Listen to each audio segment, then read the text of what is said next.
تو 6 رجب کو خواجہ خواجگاں قبلہ عارفاں سلطان الہند عطائے رسول حضرت خواجہ معین الدین چشتی اجمیری رحمت اللہ تعالی علیہ آپ کا وصال مبارک، اور آپ ہم سب کے محسن راہ دکھانے والا۔ آج 6 رجب ہے اور کل آپ کا عرس ہوگا اجمیر شریف میں۔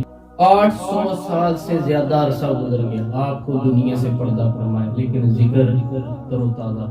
ہمارے ہاں تو اکثر لوگوں کو یہی نہیں پتا کہ ان کے پردادے کی قبر کس جگہ پہ ہے۔ قبر پہ جانا تو یار دور کی بات ہے، قبر کی جگہ کی نہیں پتا۔ اور 800 سال پہلے کوئی آدمی بتائے کہ میرے شجرہ نسل میں جو فلاں بزرگ تھے ان کی قبر کہاں ہے، لوگوں کو پتہ ہی نہیں۔ یہ اللہ تعالیٰ کی شان ہے کہ جو اللہ کا ہو جاتا ہے نا، اللہ پھر لوگوں کو دلوں پہ ان کی محبت پیدا فرماتا ہے۔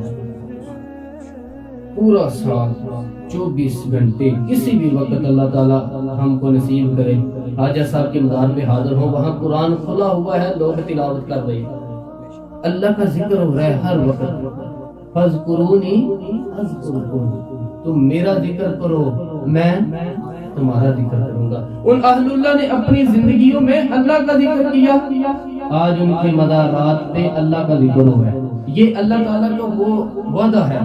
اگر اس کی تفسیر پڑھنی ہو نا تو تفسیر کی کتابیں اٹھا کے دیکھ لیں، لیکن اگر تفسیر پڑھنی نہ ہو، آنکھوں سے تفسیر دیکھنی ہو، یا داتا گنج بخش کا مزار جا کے دیکھ لیں، یا خواجہ اجمیری کا مزار جا کے دیکھ لیں، امام ربانی مجدد الفسانی کے پاس حاضری دے لیں، کسی اللہ والے کی مزار پہ جائیں تو آپ کو پتہ چلے گا فاذکرونی اذکرکم کی تفسیر کیا ہے۔